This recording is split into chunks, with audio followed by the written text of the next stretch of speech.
Hallo miteinander, I'm Gish86, and this is Touhou's Spell Carnival. We've had countless Touhou RPGs over the years, but there's something extraordinary about this one.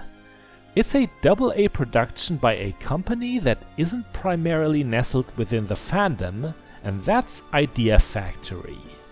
It's very rare that developers and publishers depart into Touhou fan games when they already have their own popular franchises established, but it can happen. Another example of a game on this scale would be Taito's Touhou Spell Bubble. Currently, Touhou Spell Carnival is console exclusive. You could get it on the Switch, but the footage you're seeing comes from a PlayStation 4. Yes, I'm still clinging onto the toaster that is my base PlayStation 4. I should upgrade one of these days. For starters, we'll be tackling Mission 17 of the story mode, and don't be alarmed here, we may be skipping these cutscenes, but that's only because I think a scenario so late in the story, with little context, wouldn't do much for us. I promise I will show you a select cutscene later in the video. Before any mission comes the battle preparation, in which we can choose our roster, equip each girl, get ourselves a preview of the battlefield, and even check our opponent's stats. There are 19 recruitable Gensokyans in Touhou Spell Carnival. Of course we don't have everyone yet, but enough that it's already tough to pick.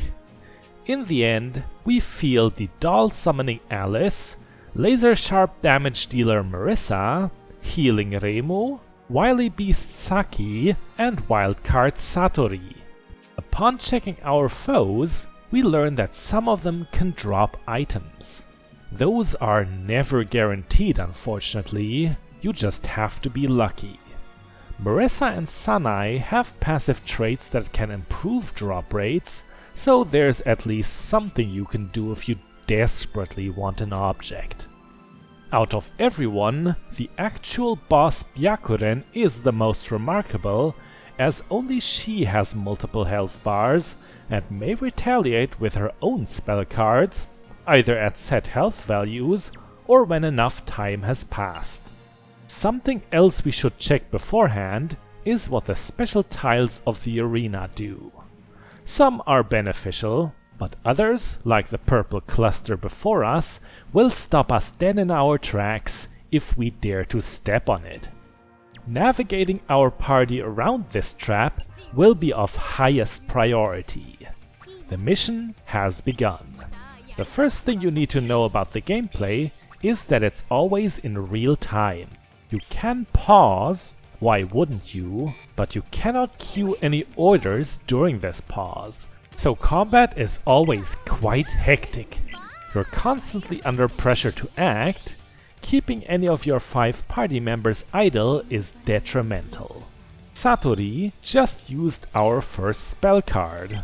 That's always accompanied by an elaborate cutscene in an adorable chibi art style.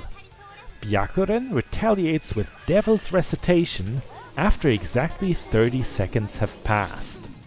That one is exceptionally dangerous, as sitting in the beams for mere seconds can kill your squishier characters, and the orange bullet streams that follow actually hurt even more. It's safe to say that Devil's Recitation somewhat front-loads the difficulty of this mission. If you make it through as well as we just did, the worst is already behind you. Giving any orders to a singular party member can be very cumbersome. Luckily, double tapping circle anywhere gives your whole group a quick move order. Double tapping square on an enemy will activate a combined quick attack with everyone's primary attack skill. Spell cards will of course always have to be directly selected from a ring menu, but that's alright because those are your most impactful tools, as Marisa just demonstrated. I rely heavily on the quick move, the not yet mentioned quick graze, and quick attack functions, as the game does demand a pretty dynamic playstyle, especially for the tactically tougher missions such as this one. I picked it for us because it's laden with special effect tiles. Every couple of seconds they will wander, disappearing and reappearing somewhere else. One moment we're standing on helpful healing fountains, the very next they get swapped for red bleeding spots, dealing 70 damage per tick to us. That happened more than I care to admit. Here's another spell card, this time by the notorious naysayer Saki. It isn't as potent as some of the ones we saw, but neither is Byakuren's current one. Standard attacks are paid for by an individual resource called AP, which is shown above each character's position. You can also see the enemy's AP at any time. Spell cards, on the other hand, take a global resource of your party, signified by the green bar in the lower left. You can fill it by doing just about anything, dealing damage, taking damage, grabbing the occasional pickup, but more than all else, grazing. I'll tell you about grazing later on. Know for now that it doesn't have too much in common here with what it is in the official games. Right now, we have 2 measly spell card units charged.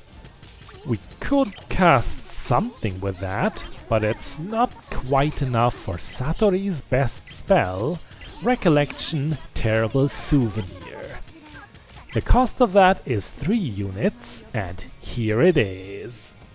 What I like so much about Terrible Souvenir is that on top of high damage, Satori's lasers cause paralysis, which means enemies get stuck and become even easier to kill. The enemy team is falling apart, but a complete rout wasn't necessary. Only Byakuren needed to fall. We would have also won had we gone over the full time limit of 12 minutes. In hindsight, the victory conditions of this mission feel incredibly strange to me. You'd assume Byakuren would be nearly unbeatable, and that it's intended to save yourself by the bell, but it's honestly the smartest plan to just focus blast the Buddhist priestess, winning quick and dirty.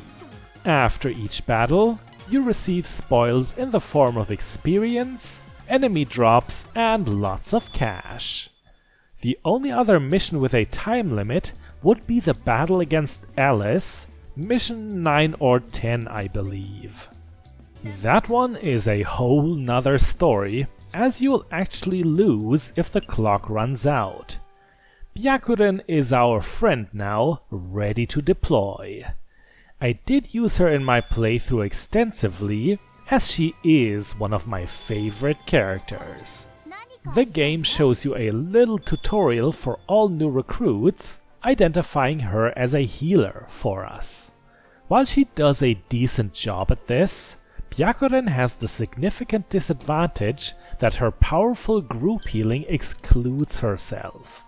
I've had it happen many times that she was knocked out late in a mission when everyone else was still in top health.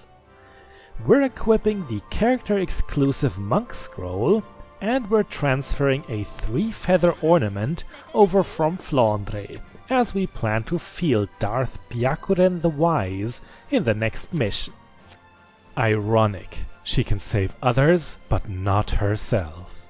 The basic forms of a character's spell cards unlock pretty early, yet when you reach the higher levels, improved versions of already known ones may be learned.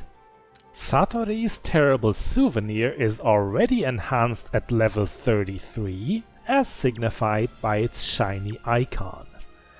The free battle at the ruined Western Mansion is a strategically tricky scenario that we haven't outleveled by too much, so it should be sensible and entertaining to see. The boss is Flandre this time, but defeating only her is not enough. The whole enemy team must be eradicated. The younger Scarlet Sister is fiendishly strong, but is completely boxed in by obstacles. Her specialty, however, is destruction of terrain, so she won't be dormant for very long.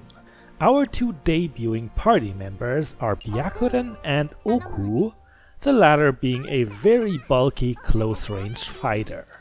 A skill unique to the Hellraven and Saki is Ace spell card charge, my prime reason for bringing them.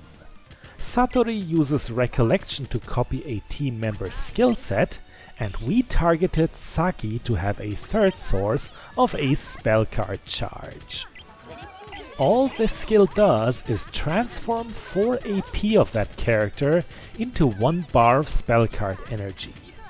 Sounds pretty unassuming, but when you realize how mediocre a lot of attack skills are compared to the oomph of the best spell cards, relying on filling up those bars is, in my opinion, the superior way to play Touhou Spell Carnival.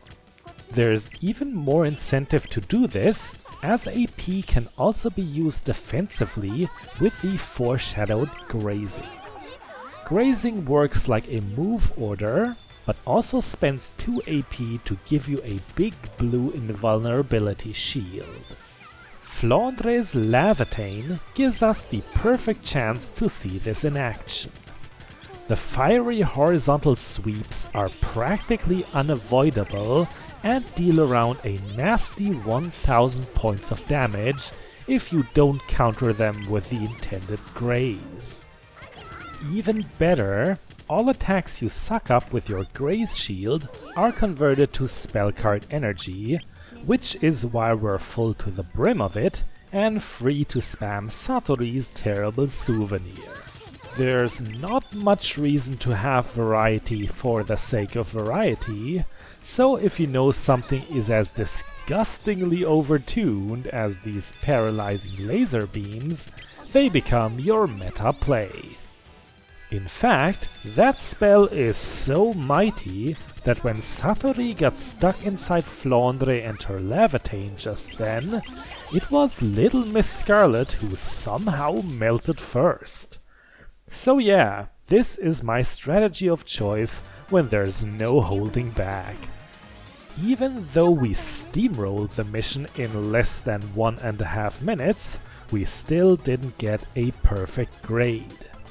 Free battles and repeated story missions award you a score, and if you crave that golden S rank, it's important to use as many spell cards as you can, as that is the harshest category. You'd intuitively think you would be rewarded for using fewer spell cards, because that should make battles actually harder, but the opposite is the case. Remo and Aya would be characters useful for scoring, as they both have spell cards with a cost of 1 bar. There's one more thing I want to show you in this video, and it has nothing to do with combat.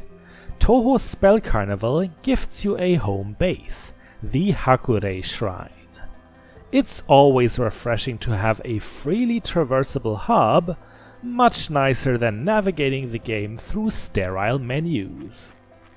Everyone you've recruited can be found here, and you can also go shopping at Marisa's. Testing luck will buy you a randomized buff for the next mission, and the talk option simply brings up Marisa's support conversations. All of the girls have 4 of those, and you get experience gems as a reward when you unlock the final one of each. Oku sometimes squeaks an unyu when you address her. I want to show you such a support, many of which are 2-parters and quite lengthy, but my favorite is actually very brief and needs no context.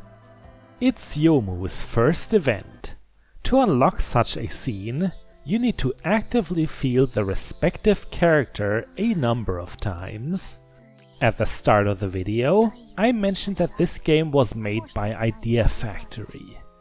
A game from them that I and many others have played is the first Neptunia, a title that confidently revels in its own degeneracy.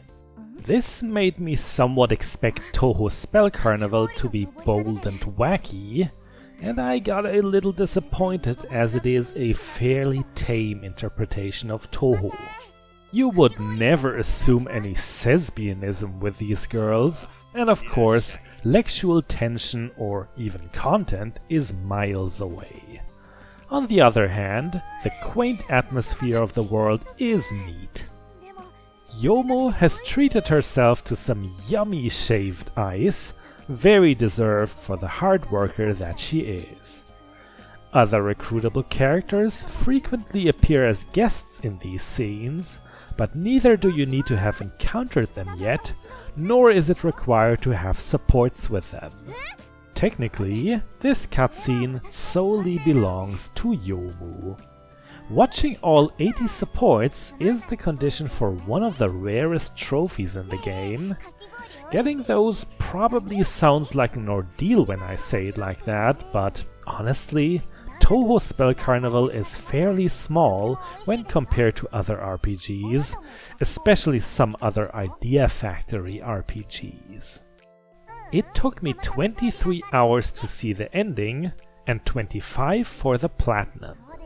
Perhaps the grossly overpowered Satori carried me too much. Interestingly, you must make a choice between recruiting Koishi or Satori. You won't get the reject until at least a dozen missions later. Koishi isn't too terrible as another squishy damage dealer, but it's safe to say I got the ticket to a hidden easy mode simply by choosing the cold pragmatist over the neurodivergent goofball. The conversation here has been a lot of fluff, but I love the punchline. Turns out the sorbet seller was dead all along.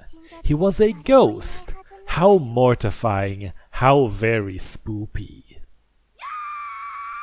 And with a scream of fright, cowardly Yomu fades out.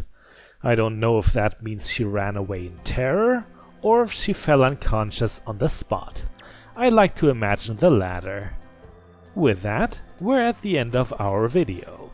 Touhou Spell Carnival is pretty unique, and I had a good time with it, but I wonder if it wouldn't have been wiser to trade the chaotic real-time gameplay for a calmer, deeper RPG.